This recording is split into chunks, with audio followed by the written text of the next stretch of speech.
النداهة هي أسطورة مصرية، وإيه حكايتها؟ وهل فعلا الناس اللي النداهة ندهت عليهم كلامهم صح ولا كلها تخاريف؟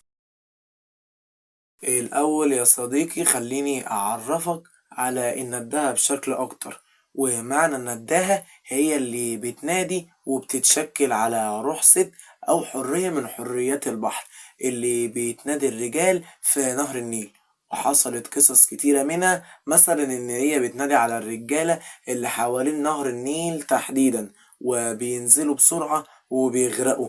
وكانت القصص كتيرة جدا عن النداهة خلال القرن العشرين، لما كانت مصر مش متحضرة كفاية. وقتها كان الأطفال والشباب بيلعبوا على شاطئ نهر النيل، والنداهة كانت بتتشكل على شكل ست جميلة جدا بشكل مذهل، أو بتمشي جنب الناس اللي برضو كانوا حوالين نهر النيل، أو مثلا الترعة في القرى الريفية. ويقال برضو أول ما تنده اسم الراجل اللي نادته بينام تمويل مغناطيسي، وما بيقدرش يتحكم في نفسه خالص، وهي عمالة تنادي بصوت ناعم وهادي جدا، وهو بيفضل يمشي مع الصوت. وفي قصة شخص مر بيها وكان اسمه يونس وعنده 17 سنة. بيقول أنا كنت في تالتة ثانوي وما كنتش بصلي ولا متدين، زي أي شاب في سني طايش ومتهور. ولما خلصت امتحانات، ومعروف عندنا لما الأجازة بتيجي بنسافر عند أهل أمي، هم عايشين في قرية تبع الشرقية. بصراحة كلنا بنحب نروح، بنحس إننا غيرنا جو.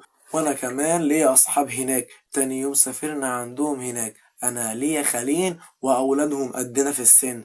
أول ما روحنا طبعا سلمنا، ولكن نزلت البلد هناك عشان أشوف صحابي، عشان ما بنشوفش بعض غير مرة واحدة بس في السنة. وفضلنا نلعب وانبسطنا كأننا لسه عيال صغيرين.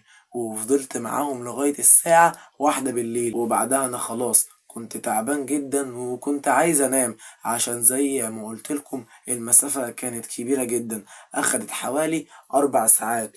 وغير كده إني جيت ورحت لهم على طول حتى مرتحتش، فكان لازم إني أروح أرتاح. قلت ليهم هسيبكم أنا بقى عشان أرتاح شوية. وفضلوا يقولوا استنى شوية، الساعة لسه 1. ومشينا أنا وابن خالي، ولكن واحنا ماشيين ابن خالي طلب مني اني اروح لوحدي، وهو هيروح مشوار وبعدين هيروح. انا فعلا وافقت وقلت له ماشي، عشان خلاص انا كنت بنام على نفسي اصلا. الغريب اني وانا ماشي سمعت صوت ست كان حلو قوي، كانت عمالة تنده عليا. بس بصراحة انا مركزتش هي كانت بتقول ايه، بس كل اللي سمعته اني امي بتنده عليا، ودوت قلقني جدا وخفت خالص. وبدأت أمد في المشي لغاية ما وصلت البيت، وهناك دخلت عند ابن خالي وبدأت أحكي ليه على الصوت اللي سمعته. بدأ ابن خالي يضحك جامد ويقول لي تلاقيك بيتهيألك، بس ما انت مرحمتش نفسك، جيت مرتحتش على طول من السفر، وانسى وبكرة هتبقى فايق ومصحصح. انا مش هخبي عليكم، انا كنت عايز اي حد يطمني حتى لو هيطمني غلط. وفعلا اقنعت نفسي بكلام ابن خالي. تاني يوم رحت لأصحابي أنا ومحمود ابن خالي، كانت حوالي الساعة 5 العصر.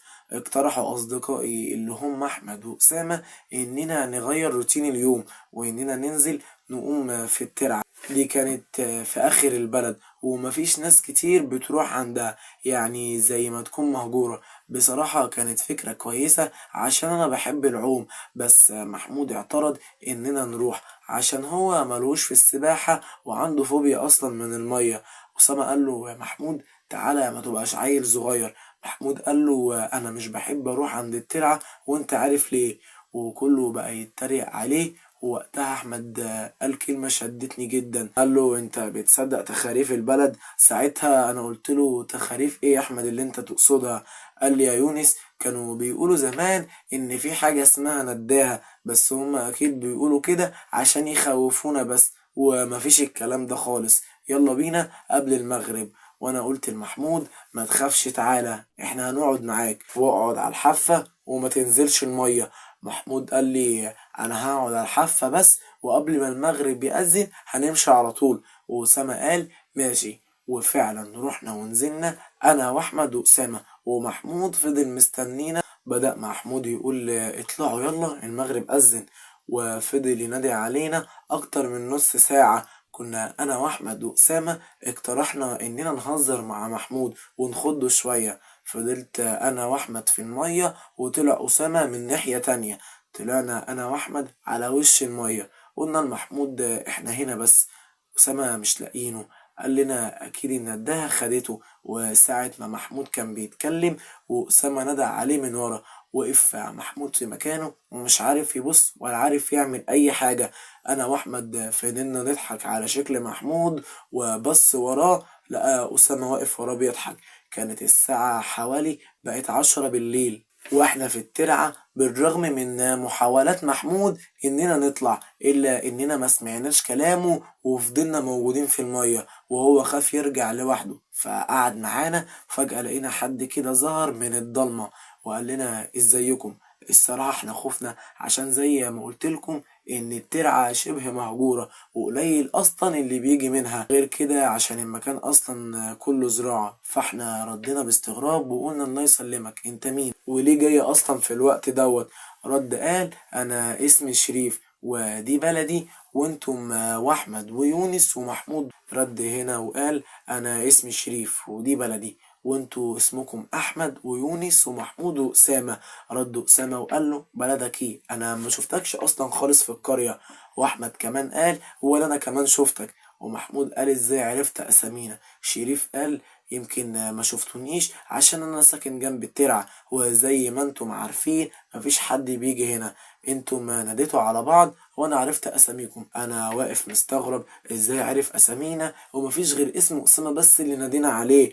واذا هو فعلا ساكن قريب من الترعه وما شافناش كل الوقت دوت، جايين ليه اصلا الساعه 10 بالليل؟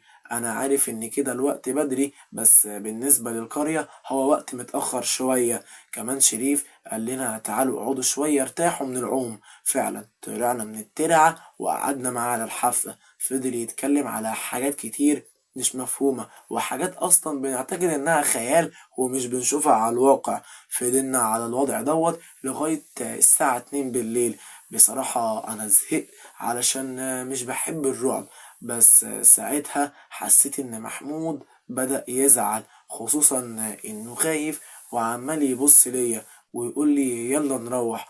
قلت له طيب أنا ومحمود نروح عشان الوقت اتأخر. محمود ساعتها حس إني عرفت إنه خايف ورد بسرعة لا يا يونس، أفضل إننا نسمع القصص دي ممتعة جدا وأول مرة حد يحكيها لنا، وأنا مش خايف. اوعى تكون خايف يا يونس. رديت عليه قلت له يا عم دي تخاريف وقصص سيما هخاف منها، قوم يلا نمشي. وفعلا قمنا كلنا علشان نمشي. شريف قال لنا امشوا بس هترجعوا تاني. ساعتها كلنا مشينا ومركزناش معاه ولا في كلامه الغريب، بس اني لما لفيت راسي عشان اشوفه هيمشي من انهي طريق لقيته اختفى خالص وملهوش اي اثر.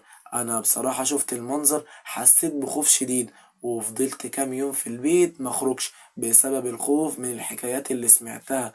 والغريب بقى ان كل يوم بالليل حوالي الساعة 2 كنت بسمع حد بيتحرك تحت الشباك وبينادي عليا. كل اللي كنت بعمله اني كنت بشغل قرآن كريم جنبي وكنت بحاول اقنع نفسي ان دي تهيؤات وان مفيش حاجة حواليا. وفي يوم كنت مخنوق وواقف في البلكونة، كانت حوالي الساعة مثلا 3:30 بالليل أو 4. شفت حاجة من ناحية الطريق بتاع الترعة، كانت الدنيا ضلمة شديدة. ففضلت مركز شوية وأبص، ولما دققت لقيت إنه شريف اللي ظهر لنا فجأة في الترعة. لقيته موجود كده وشكله غريب شوية وواقف قدام الترعة، وفجأة اتحول زي سمكة ونزل المية. وبس كده.